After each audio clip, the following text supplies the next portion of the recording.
bless your name and thank you, Lord. I just want to thank you, Lord. Thank you, Lord. Thank you. Hello everyone! Hello future leaders! So, ito pong training na to is especially for you. Kayo po yung mga napili po namin, no, na nakitaan namin ng potential to really move up in the business. Ngayon po, meron po akong training sa inyo in which ito po din yung naging training namin from the National Sales Director na si Miss Christina Boyd, at napakaganda po nung turo niya, no? So, I really wanted to share it with you. Ayan. So, ngayong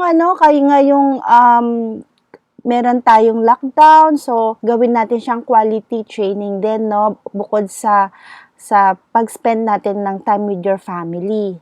So, I have prepared my presentation. So, okay, para po makita ninyo. Ayan, nag-upgrade na po tayo ngayon. Ayan. Yon.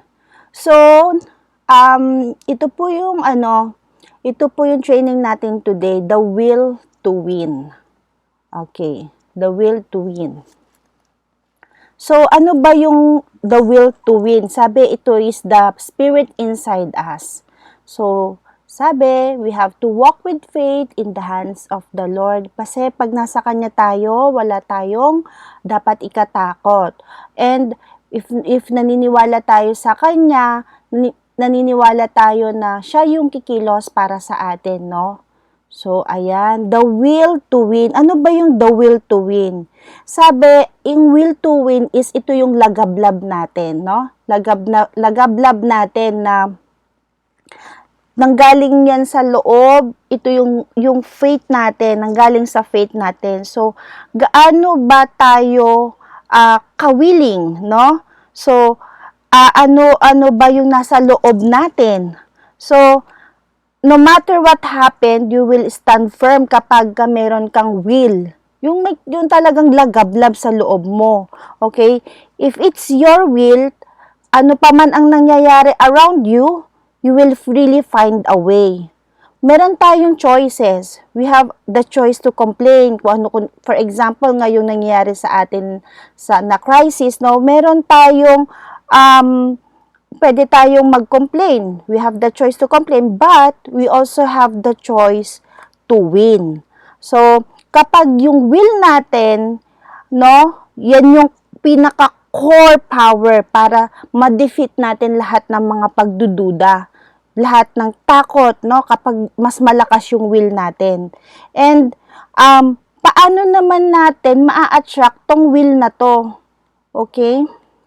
How we will attract that will to win. Alright. So, first daw, actually, is to assess ourselves muna, to look inside of us. Tignan muna natin kung ano yung gusto ng puso natin, ano yung hindi gusto niya sa Mary Kay, ano ba yung mga gusto mong nagagawa sa Mary Kay, ano yung hindi, no? Ano ba yung gusto mo? Yung honest to goodness, yung totoong gusto mo at totoong ayaw mo sa Mary Kay. So, kailangan mo i-assess yun. And, if meron ka namang hindi gusto, we have the best trainings para ma-address natin yung hindi mo gusto. Diba? Kapag may will ka, kahit hindi mo gustong gawin, gagawin mo. And we have trainings kung natatakot kang gawin dahil hindi mo alam. So, meron tayong mga trainings sa Mary Kay. So, paano mo ba gusto gawin yung Mary Kay business mo? Ano bang will ng puso mo? Gusto mo lang bang magbenta-benta? Gusto mo lang bang mag-recruit? So, kailangan talaga bigyan natin ng puso yung ginagawa natin, yung negosyo natin. Okay?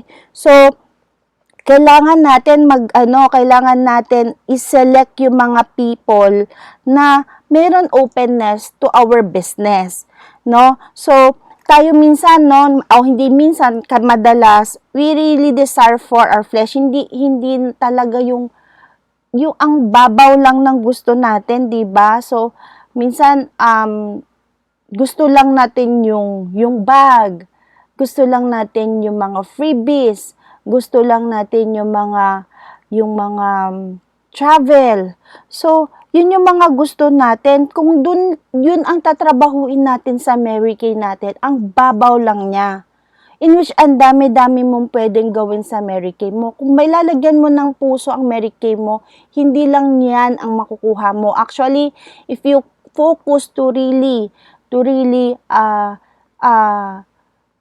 yung to help others, kung ang puso mo is to really help, to educate others, yan mga bags, freebies, travels, at kung ano-ano pa, kusa yan darating sa atin. Magiging resulta na lang yan, no?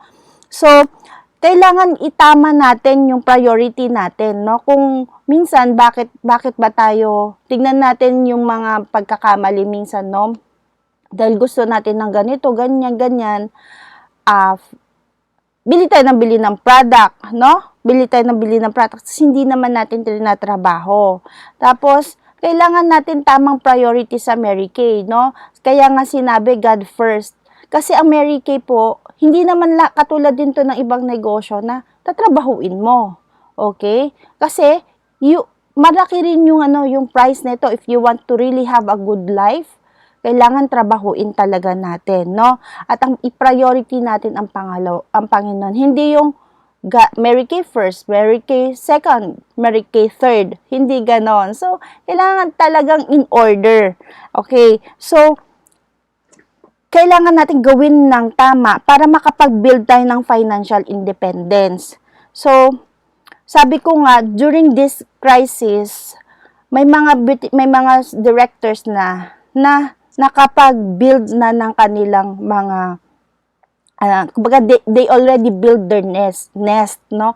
So ibig sabihin financially dependent na sila. So ngayon sa ganitong crisis, mas tumutulong na sila kesa sila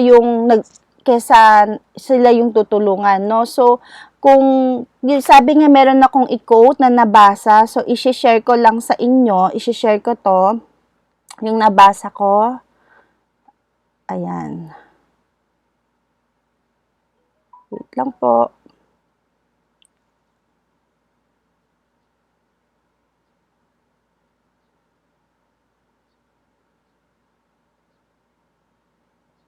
Ayan. So, sabi nga, diba, imagine this quarantine period as your retirement days. No work, no pay. Your income stops, but your expenses continue.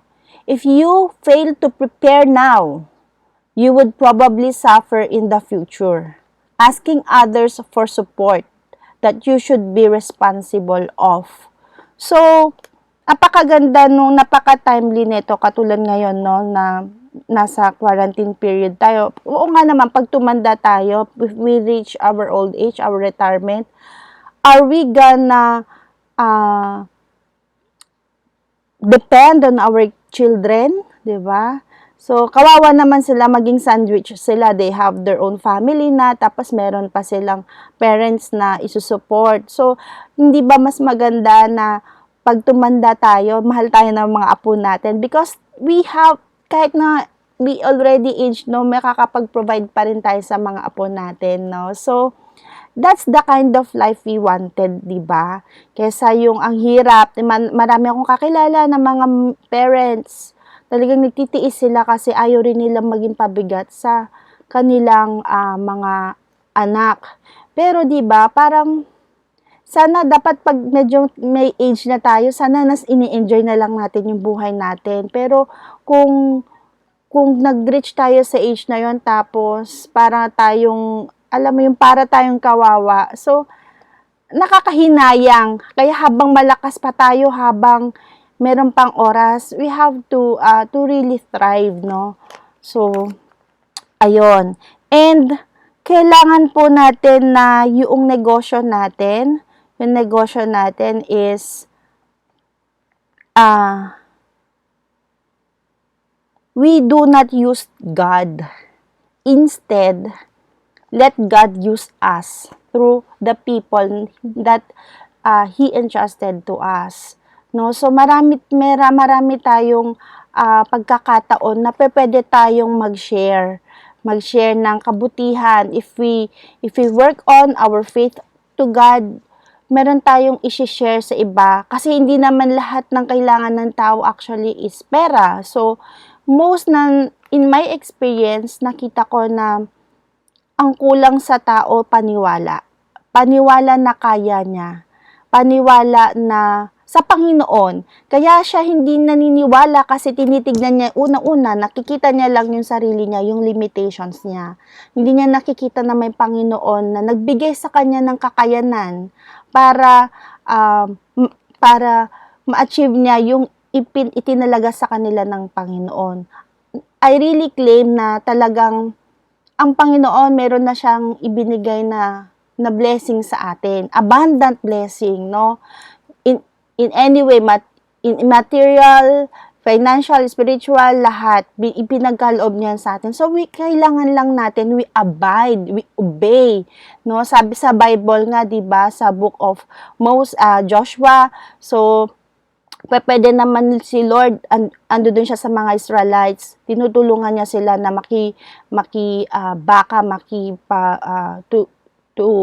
yung makilaban. Pero, siya Diyos siya, diba? So, bakit hindi na lang niya siya yung magdala doon ng plague or para mamatay na yung mga kalaban, diba? At pupunta na lang doon yung Israelites sa Promised Land. Pero hindi, bakit kailangan pa rin lumaban ng grupo na Joshua? So, kung doon kasi yung partnership natin sa Kanya, no? So, ang kailangan natin sa Kanya is to really have faith and trust in Him, and we have to obey. Hindi natin makakamit yung gusto niya para sa atin kung hindi natin gagawin yung part natin. So, ayun. So, let God use you. No, napakaganda na He really gives us the power, the skills, the talents. So, kaya natin, no? So, we have just to really lagablab yung will natin. So, kung meron tayong faith, lagablab yung will, yan yung magdadrive sa atin. So, let's get busy promoting the kingdom of God. Work with the people and bigyan natin sila ng kaliwanagan about life. Mary Kay is not just about, sabi nga, diba, it's not just about lipstick, it enriching women's lives. So, ibig sabihin ng enriching, hindi lang siya sa financial side, in everything, enrich ka sa spirituality, sa estado ng buhay mo. So, lahat. Kasi we cannot give, di ba, pag wala tayo. So, kailangan meron tayo muna para meron tayong ma-share sa iba. So, meron tayong mga realistic obstacle. So, along the way, no, sa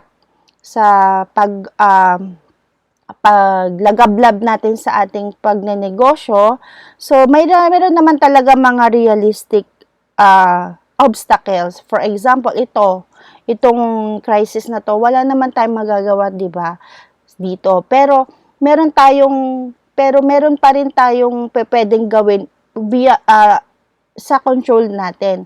So, hanap tayo ng mga solusyon na mag-bridge ng gap dun sa problem natin and dun sa ano yung solution. So sa ngayon, sa ating sitwasyon ngayon, ano po ba yung ginawa natin? So, kung ito yung sitwasyon, kung ito yung new normal, sinabi nga new normal. So, ano yung pwede natin gawin ngayon? Kasi at the end of the day nga, sabi nga, kailangan pa rin natin makibaka para sa mga pamilya natin. Alright? So, paano natin ma-attract itong will to win? First is to learn to educate, to liberate. So, we have to educate ourselves, no, para maging liberate tayo, maging free tayo maging free tayo sa ako, speaking from my experience, freedom ko sa time. no? Before wala ako oras talaga, sobrang hectic ng dami-dami kong ginagawa. Pero ngayon, salamat sa Panginoon kasi I have freedom. Ang dami ko nang nagagawa na hindi ko nagagawa before. Noon, buong araw ako sa office, tapos on the side, Mary Kay. Pero ngayon, nasa bahay ako, pwede kong sa umaga, kahit gigising ko maaga, hindi para pumasok, para ipagluto ko yung anak ko. Pangalawa, para makapag serve ako sa simbahan, mag-grow ko yung faith ko na dati hindi ko naman nagagawa. Nakakabanding ko yung nanay ko na dati halos hindi naman kami masyadong magkita kasi malayo siya. Ngayon, meron akong freedom sa time. Tapos may freedom ako sa finances ko kasi sa dati very limited yung kinikita ko, so kailangan ko pa talagang kumayod, kailangan kong humanap ng iba pang pagkakakitaan para po masustain namin. Pero ngayon, just focusing my Mary Kay career, ito na po lahat ang nagsusustain ng aming pangangailangan. So natutulungan ko po yung aking magulang, mga kapatid ko, no? And then yung level yung kahit papaano nag-upgrade yung lifestyle namin. Dati, nakasakay ang sasakyan namin, motor. So, ngayon meron na kaming 4 wheels. So, yun yung convenience. Yung convenience na dati, ang init-init, naka-helmet ka, ngayon, naka-aircon ka sa loob ng sasakyan, di ba? Hindi ka nauulanan, hindi ka naiinitan. So, yun, ang daming pwedeng mangyari. So, kailangan ma-liberate mo yung sarili mo from that, no? You have to set free from your limitation. Dati, sobrang insecure ako. Feeling ko talaga, stuck up na ako. Pero, meron yung willingness ko na gusto ko talagang mabago yung buhay ko. Gusto kong makawala doon. Sabi ko noon, ang dami kong trinay, pero parang ang hirap-hirap. Pero, buti na lang, hindi ako, natagalan man, pero hindi ako huminto. Kaya ngayon naman, so, ayan, before and after, dati, tatawagin ka sa pangalan mo. Ngayon, tatawagin kang madam. Ayan. So, kailangan lahat ng mga barriers na mga stumbling blocks, meron kang maging strong ka in faith para ma-overcome mo yon. Hahanap ka ng solusyon. Ayan. Sabi, do not recruit without strong understanding. So, tama naman. Minsan, recruit nang hindi natin napapaunawa doon sa ating mga nire-recruit, no? Yung customer mo, happy customer mo, ni-recruit mo. So, you turn your happy customer into bad recruit. Kung okay siya as customer at hindi mo naman nakikita na gagawin yung negosyo at gusto niya lang pang personal use, might as well tulungan mo na lang siya na servicean mo na lang siya ng maganda. Alright? And then minsan kung tayo mag-recruiting tayo, no, and then may mga recruit tayo na parang ini-Indian ka sasabihin sa'yo oo sa'yo, pero hindi naman pupunta. So, at the end of the day, mafu-frustrate ka, mawawala ka sa wisyo, magdududa ka na sa negosyo, no? Pero, dapat hindi daw ganon, no? Sabi ng ma'am, si Miss Boyd, iba siya makipag-usap. So, kailangan din natin ayusin yung pakikipag-usap natin sa tao, no? Pag sasabihin daw niya, hello, Miss Nanette, meron akong event. Ikaw ang naisip ko. Alam ko makakatulong to sa'yo. Kung sasabihin ni Ma'am Net, okay, sige. Ayun. Sasabihin ni Miss Boyd, Nanette, yung oo mo ba is oong pupunta ka? Kasi mas ma-appreciate ko kung sasabihin mo yung totoo na hindi ka makakapunta para hindi mo ako mapaghihintay.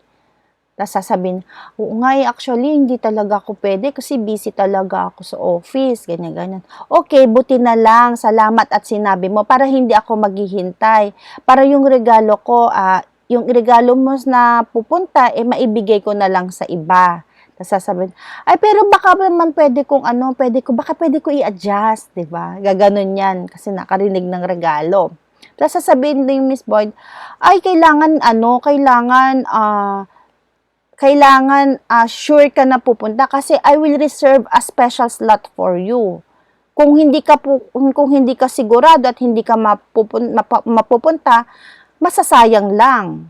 Ayun. So, hindi siya takot, walang takot sa kanya na ma-reject siya, no? Kasi sabi niya, we have to work smart. If this person doesn't like, move to another one. Huwag mong sasayangin yung oras mo sa kanya, and don't let her snatch your dreams. Kasi pagka may mga ganun tayong na-experience, nawawalan na tayo ng loob, and we always take it personally yung mga no nila. Instead na i-recruit natin yung mga customer natin, kailangan natin, para totoong kumita tayo, kailangan natin ng large customer base na talagang maaalagaan natin. Kailangan natin maging reliable. Ang tanong ko ba, lahat ba ng mga customers ninyo or most of your customers, nababalikan nyo ba sila? So, importante na nababalikan natin sila at importante na maramdaman nila na nagki-care ka sa kanila, na talagang hindi mo lang sila binantahan pero bibigyan mo sila ng 100% na customer satisfaction. Bakit? Walang magpapaagaw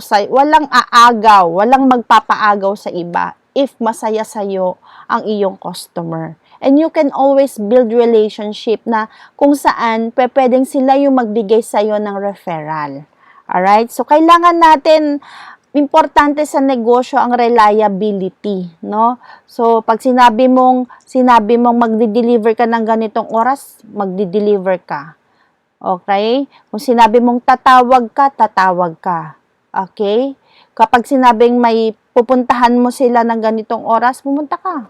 Alright? So, kailangan maging reliable tayo. Alright? So, first is to learn, to educate, to liberate. So, yung word is to educate. So, kailangan meron tayong will for education para maging free tayo, no? So, once we are free, we have to learn, to educate, to elevate. Okay? Para kung we are already free, mas madali tayong makakapag-move up sa career natin. Bakit? Nothing will rob you from your dream. Sabi nga, di lang benta-benta dapat yung nire-recruit natin. So, you have to set a higher bar para sa inyo. Bakit? Kung gusto talaga natin ng financial freedom, hindi lang dapat tayo benta-benta. Hindi tayo natatapos doon. Hindi rin tayo matatapos sa recruit. At hindi lang tayo matatapos sa pagiging director, no? We have to be a top director for us to experience talaga yung financial stability and freedom sa Mary Kay. Bakit? Kasi sa pagnenegosyo, marami rin tayong kailangan natin maging work smart. Kasi kung hindi, ang dami nating ginagawa, ang dami nating perang nasayang, pero ang ending natin is, pa rin tayo, negative, o kaya sakto lang. Bakit pa tayo nagnegosyo? Kaya tayo nagnenegosyo kasi we wanted na talagang mabago yung ating kita. Hindi yung katulad ng ganito. Kung ano yung kinikita mo noon, konting taas lang. Hindi. Ang kailangan natin talaga, kung ang lagablab mo is totoong makatulong, sigurado yung resulta nun talagang magiging top ka. Alright? Do not just promote the position, but how she will benefit. Kapag nagre-recruiting tayo, no, wag nating ibigay yung position lang. Kasi maraming tatrabahuin just for the position. No. Kailangan ang ibigay mo sa kanya yung benefit ng position. Hindi yung position, but the benefit kung bakit niya kailangan i-achieve yung pagiging top. Alright? Kasi when you were, pag nandun ka na, sabi ko, ikaw na yung tutulong financially sa mga ganitong pagkakataon, no? So, when you are able to elevate yourself, you create believability and you inspire more people, no? You will educate every person, elevate their ways of thinking. So, kung your thinking daw will determine the size of your income. Tama ba? Tama. Pag meron ka ng duda, bumababa na yung energy mo and then so with your income. Pero pag hype na hype ka, tumataas yung energy mo, tumataas yung income mo, people, parang nagiging magnet people ka, di ba? So, it all starts here in the mind, no? Kaya, sabi ko nga, mas maraming akong nakita na maraming kakayahan, pero hindi sila, ang sa isip nila, maliit lang sila, no? At wala sa picture si God doon sa pag-abot ng pangarap nila.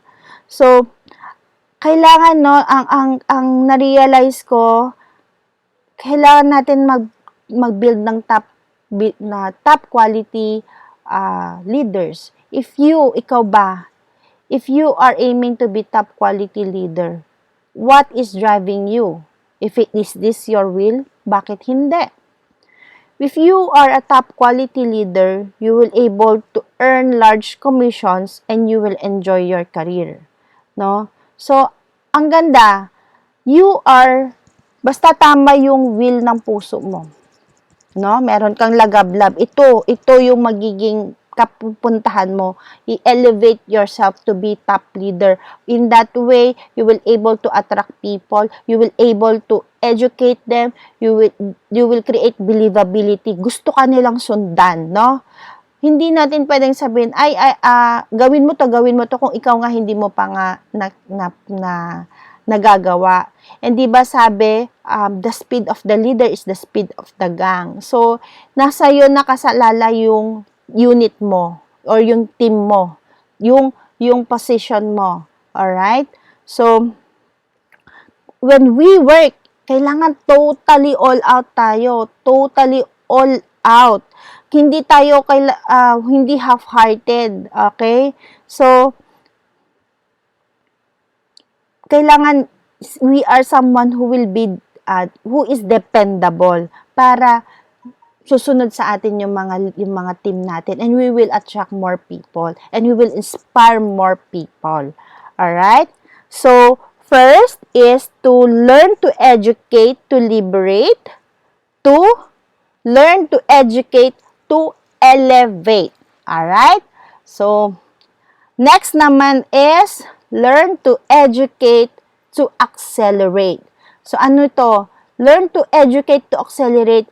Accelerate the people under you. Alright? Sila to. So, as soon as they have understand the career and build a group of women, so, yung kung once na yung magkaroon po sila, yung team ninyo, yung recruit ninyo, ng tamang understanding about the business. Alright? So, ang laging tatrabahuin talaga is yung totoong pagkita sa Mary Kay, yung totoong natulungan natin sila, no, na maiangat yung estado ng buhay nila. No? Once they, as soon as, kung maituturo agad natin yun, no? Kung ituturo agad natin kung ano ang meron dito sa career na to. So, malinaw kung dare ba sila o hindi, no? So, malalaman natin kung dare sila, kung sila ay may paniwala, they have faith build, walang takot, go sila. Tapos bold, kahit natanggihan sila, maging persistent sila. Ito, hindi to sa pagiging makulit. Nasa Bible actually to. Ito yun parable of the woman na ano ba to? Parang meron siyang meron siyang kakausapin na lawyer, no? Makulit, kinausap niya na may hinihingi siya sa lawyer na to. Hindi siya pinagbigyan, inayawan na siya. Pero kinausap niya uli, inayawan uli siya. Nag-attempt uli siya, kinausap niya uli, inayawan uli siya. Nakakailang balik na siya doon sa lawyer. Sa sobrang kulit, sa sobrang pabalik-balik niya, parang siguro nakulitan na rin or na-convince na rin yung lawyer, and then binigay niya yung kailangan nung babae. So, ganun din tayo. Sabi nga, sa first attempt natin, for example, meron tayong kinakausap at nakikita natin na pwede to sa kanila, pero tinanggihan kayo ngayon.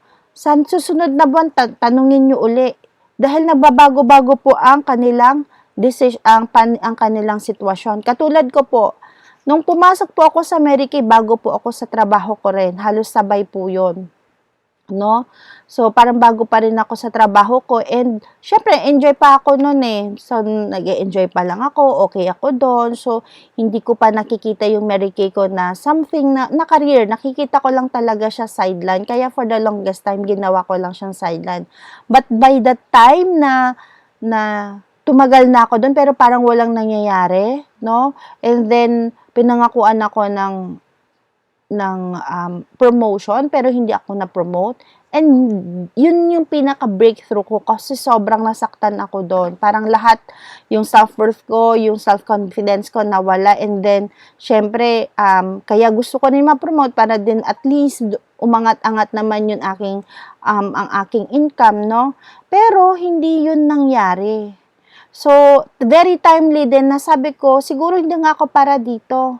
So, I realized na baka sa ibang bagay ako i-bless ng Panginoon. And true enough, sa Mary Kay, dito ako nung trinabaho ko ng buong-buo ang Mary Kay ko, maraming hadlang, maraming obstacle. Nag-isip ako, imposibleng walang paraan. So, I used the power of the social media that time while working. Nagre-recruiting ako sa Facebook, doon ako kumukuha ng mga possible customer ko as additional sa mga nakikilala ko, no? So, kung gusto mo talaga, meron kang paraan eh. Meron at meron paraan. So, kung inisip mo na nga, sabi nga ni Mary Kay, if you believe you can't, you can't, no? So, you're right, di ba? So, kung dito pa lang, panalo ka na sa pag-iisip mo at sa paniniwala mo, panalo ka na talaga. Basta hahaluan mo yan ng aksyon. So, third is tapos na tayo doon. Alright? So, kailangan yun, meron ng word of honor yung mga kakausapin natin. Bakit natin kailangan i-assess yung mga taong kakausapin natin, no? Para, this is how we work smart. We attract the kind of people, no? Na hindi masasayang yung oras mo. Katulad ko, I've been talagang halos lahat gusto kong kunin, gusto kong yakapin, pero hindi naman lahat willing. Sabi ko nga, kung hindi ka pa willing ngayon, siguro sa ibang pagkakataon pa, sa ibang taon, no? Pero ngayon, I am really focusing on sa mga people sa mga beauty consultant na bukas. Katulad nyo, you are one of the chosen, no? Sa lahat ng beauty consultant. Because maraming beauty consultant, but not everyone, no, has that openness to really go, no? To go for it.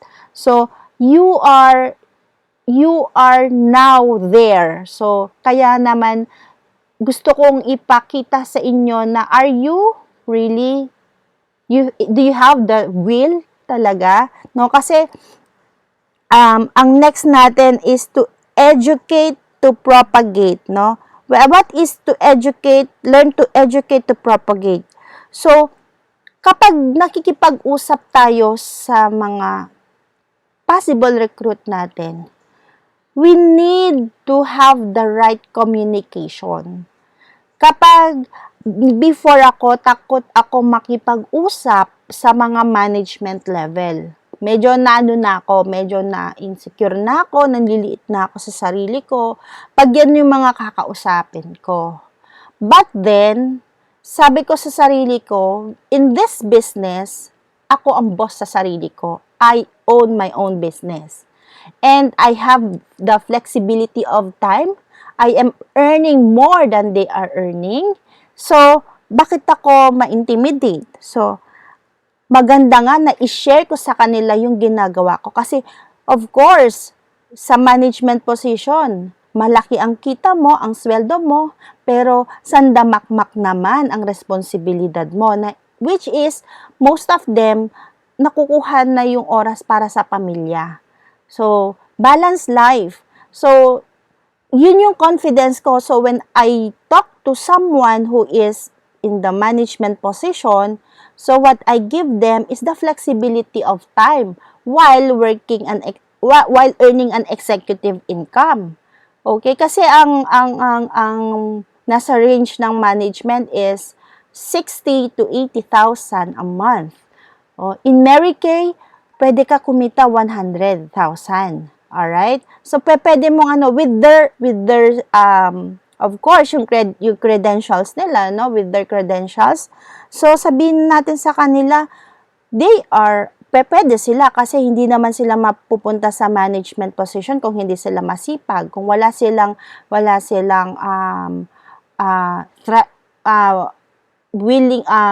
willingness, no, na talagang makapanig sa position. If they will transfer yung sipag nila, yung galing nila in their Mary Kay, they will earn more. And they will have that freedom, flexibility, no? So, yun yung ino-offer ko kapag nasa management position. At ang lagi kong sinasabi sa isip ko, pagdating sa negosyo ko, mas alam ko to. Kaya naman, yun yung confidence ko. Kahit na kumausap ako ng mga doctors, mga manager ng bangko. So, yun yung confidence ko, no? Kasi at the end of the day, maganda yung title mo, pero ito lang naman yung kinikita mo. 'Di ba? So, sayang naman. So, kapag naman housewife yan, usually mga housewife, gusto naman nilang kumita, but then they have to be present with their family, with their kids. So, ang ganda ng Mary Kay, lalo na ngayon na we are in a digital world, na pwede na itong work from home. So, ibigay natin sa kanila, we have to give them what they needed. So, importante, ano yung pangangailangan nila. So, you have to connect with the people na you are recruiting. Alright? So, you have to find their needs, their niche. And then, dun mo ipasok yung Mary Kay mo. Ito po ay wala po itong script, wala po itong isang salita para sa lahat. Walang generic, no? Everything is customized. Hindi yung salita mo sa ganitong klaseng tao, ganito ka rin sa isa. Nako, hindi po. Iba-iba po yan. And along the way po, matututunan nyo yan. Alright? Ako po, natutunan ko lang to along the way. So, pagka meron akong ni-recruit at hindi ko sabi, anong kulang ko? Anong sinabi ko mali? Try ko uli bukas. Ayan. So, hanggang sa makuha mo na kung ano yung tamang salita for them. Alright? Pero kung you will attend trainings, no, mas maganda, mas mape-prepare ka for that. Alright? So, kapag faith-based naman yung, marami kasi, di ba, talagang may mga babae din, mga kababaihan na, they really are faithful talaga sa Panginoon, and they are not working, hindi yung money, hindi lang yung money yung tinitignan nila, but the purpose. And napakagandang ibigay yung Mary Kay, ang gandang i-offer, because through Mary Kay, actually sa akin, in my own experience, through Mary Kay, I was able to touch some of my beauty consultant na not just in helping them to earn, but then talagang yung faith, to grow their faith in the Lord. So, hindi man lahat nare-recruit ko, hindi man lahat na sumasama sa akin sa journey ko with Mary Kay. Pero kahit papano, no, in my own little way, sa paggawa ko ng negosyo, nakakilala ko, nagiging kaibigan ko, at dun ako nakakapag-share ng word of the Lord. So, for me, iba yun ibang level yun. Yun yung bagay na hindi mababayaran ng pera. When you were able to plant seeds of faith to God's people. So, ang ganda kasi while doing your Mary Kay business, your inspiring, influencing someone, no, na one way or another, that seed of faith na itinanim mo sa kanya, si Lord nang mag-grow nun. Alright? So, yun yung pwede natin gawin. And alam nyo ba, through Mary Kay, isa talaga sa mga nagustuhan ko dito is yung paglago ng paniniwala ko sa Panginoon. Kasi ang partner natin sa negosyo is the Lord. We have to cling to Him, to depend on Him every day, moment by moment. And so, as we go with our business, yung faith talaga na susubukan. So, do you still di ba minsan, Lord, hindi po naging okay yung aking activity, no? Pero sasabihin mo, Lord, pero alam ko, naniniwala ko, hindi yun mababaliwala. If you have that kind of faith, at dito ko lang po yan, na-experience, dito ko lang po talaga dito po sa negosyo to nasubukan yung faith ko. And I'm very thankful of that, diba? Your business allows you to grow in faith. Oh, diba? So now, that's how you attract the will to win. Learn to educate, to liberate, learn to accelerate, learn to elevate, and learn to propagate. Ayan. So, next is, what kept the will going? So, paano tayo maging consistent? Alright. May dalawa tayong promise dyan. It's either mag-commit tayo, are we really committed to that will, or interest lang? If interest lang, gagawin mo lang siya for fun. For example, gusto kong mag-travel. So, gagawin ko para makapag-travel. Gusto ko lang po maging director. So, gagawin ko para maging director. So, walang masyadong puso. So, yun lang, for fun lang. And, if you do your business for fun lang, hindi po tayo tatagal. If you got that, kunyari nakapag-cruise ka na, and wala na, hindi mo na tinuloy. Okay? Tapos na. So, hindi po tayo lalalim. But, if we have that will, lalagyan natin ng puso yung negosyo natin, and we will really commit to do the business, no? To commit to win the game of life. So, hindi yun, na lang yun parang konting reward na lang. Pero ang talagang tutumbukin mo dito is talagang yung magandang buhay for you, for your family, and for the people around you. So, when we are committed, we have to have our internal motivation and our external motivation. Internal motivation, ito yung tutulak sa'yo na kahit na natatamad-tamad ka, kahit na masama pakiramdam mo, kahit meron ka pang valid reason, sabi nga, diba, we have valid reason. Dahil sa internal motivation mo, yung desire mo, ano bang desire mo? Ang desire ko sa akin dito ko lang din dito na nade-develop sa Mary Kay is the desire to educate, to help, educate, kasi, and to inspire. So, yan yung yung naging desire ko. So, dati, hindi ako masalita, hindi nga ako ganun, sabi ko nga, hindi ako ganun kagaling, hindi ako ganun ka-fluent magsalita, pero may passion ako to to to inspire, to influence, to motivate and educate. Kaya naman kahit sabi nila, ang sipag mo, punta ka na dito, punta ka doon, kung saan ako nakakarating. Pero alam nyo ba, masaya ako doon kasi yung desire ko na makatulong, alam mo yun, nagagawa ko.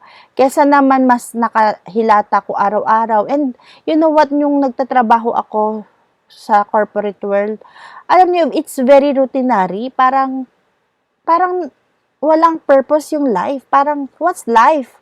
What's my life's purpose? Parang ganito na lang ba? Papasok ka, magtatrabaho ka, uuwi ka. Parang ganun lang. Pero with Mary Kay, pag may nakikilala ko, nagiging kaibigan ko, nasisharean ko, and nakikita ko na nag-transform sila, nag-grow sila, yun yung masarap sa puso ko. Kaya naman, kahit tumatawid ako ng dagat, eroplano, so, hindi ko talaga yun hindi nagiging alintana sa akin. And even masakit ulo ko, tatayo ako, magsasalita ako, no? And yun yung commitment ko. Kaya nga sabi ko sa inyo, mga team ko, na if you work 100%, I give you my 101%, no? So magtutulungan tayo. And natutuwa ang puso ko kasi ang dami ninyo sa unit ko na nakikitaan ko niyan, no? And huwag kayong mahiya sa akin, andito ko para sa inyo. And itong desire ko na to really help, to educate, na lagi kong sinasabi, ang lagi kong dalangin, Lord, help me today, help me na hindi ko trabahuin yung sarili kong interest, but to help work para sa mga interest ng tao ko, ano makakabuti sa mga beauty consultant ko. So, yan yung yan yung dasal ko every day, no? Not my own interest, but the interest ng mga tao ko. And you know what? God is so faithful. By doing that every day, hindi ko na malaya na, wow, I was able to build leaders under my team. And yun yung ang sarap sa pakiramdam. And everyone, dati hindi ko to nakita nung nag-work ako or even before, hindi ko alam na magagamit ako ng Panginoon para dito. And hindi ko rin naisip na through this, yung mga gusto ko sa buhay ko, nangyayari, no? So, that's my inner desire, to really help people to be transformed. Ayan. Then, second motivation is yung external motivation.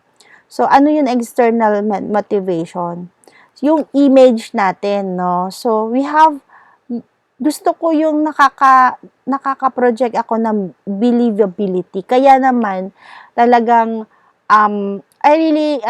natutuwa ako if I see my face on the uploads, not because I wanna brag, pero I want to see my people, my beauty consultant, na kung saan ako pupunta, dun ko sila dadalhin. No? Kaya, yun yung motivation ko, yun. External motivation ko, no, Lord, I want to achieve more so that I can lead my people to where I am going. Ayan. So, nagustuhan ko rin yung to really look good. Kasi dati, lang ako, kahit nasa corporate world ako, alam mo yun, naka-ragged ako, ganyan. Pero, with Mary Kay, natuto akong mag-ayos, natuto akong makipag-usap sa mga matataas na tao. Ayan, kasi yun po talaga yung wala akong confidence. Pagkapareho ko lang na yung dating empleyado, ayan, yung mga mamis, very comfortable ako dyan. Pero pagkabigyan mo ako ng mga doctors, ng mga president, yan, medyo na-intimidate. Pero ngayon, I thank God kasi Mary Kay have created me to someone na kahit na mga doktor pa sila, na naniniwala sila sa'yo. And natutuwa ako doon dahil at least hindi lang yung katulad ko na mga empleyado, no? Pati mga doctors, ayan, mga mamis, yan. So, pero yung passion ko sobrang talagang ang pinaka sinisigaw ng puso ko is to really help more employees to shift to business kasi in their business day it will allow them, no, to really have that freedom. Ma-enjoy nila yung kanilang oras, yung quality time with hindi na ubos lang sa pagtatrabaho, no, kundi talagang to create memories na talagang you will treasure for a lifetime, katulad nung pag-spend mo sa family mo, and you create friends, no. Ang daming pwedeng gawin, ang sarap lang mabuhay, no. So yun yung unang-una ko, yun talaga yung ng puso ko, is to really help those who are in the corporate world na talagang nag-struggle, no. Kung masaya sila doon, okay, pero pag hindi na masaya, yun doon tayo papasok kasi kailangan nila ng hope, kailangan nila ng tulong, how to get out there. Ayun, so yun yung pinaka-niche ko, no. And that's it sa lahat-lahat nanto. And isang tip lang, no, sa lahat ng ginagawa natin, importante po ng follow up, follow through. Para po tayong nagtatanim, hindi na po natin nadidiligan. Katulad po ng mga customers natin, natin mga prospects, no, nung hindi na natin sila nababalikan. Sayang po kasi tinanim po natin, diligan po natin para tayo po ay hindi na sayang yung pagod natin. And now is that time I think this is itong nangyaring crisis na to, it's actually opening our eyes na pwede na talaga tayong gumamit talaga ng social media. So, it will help us. So, kailangan natin magkaroon ng, sabi nga, we have to accept na if this is the new normal, we have to accept it. And we have to adjust. Kailangan natin mag-adjust kung ito yung normal, so ano yung pwede natin gawin. That's why I am telling you na we have to learn. Ako, nahirapan din ako about using the digital tools. Ayan, nahirapan din ako. But then, if this is the way, para sa akin, mas favorable sa akin dahil I can connect to most of you guys, and hindi na kailangan lumabas ng lumabas, and very tipid sa gas, 'di ba? So, yun. So, madami ako nakikita na magiging benefit ng digital world natin. So, yung connecting through social media, marami ko nakikitang benefit nito sa atin lahat. Kaya naman, ito yung pagbabagong kailangan natin. We have to adapt, change. Kailangan tanggapin natin na may nabago at kailangan willing tayo na magbago din. So, ngayon, hirap ako, pero now, ginagawa ko and inaaral ko siya. And please pray for me na mas mabilis kong maituturo sa inyo. And thank you so much for your time. So, gusto ko lang, I want you to give me feedback about this topic of ours. And gusto kong makausap kayo one-on-one after this session. So, thank you for now and God bless everyone.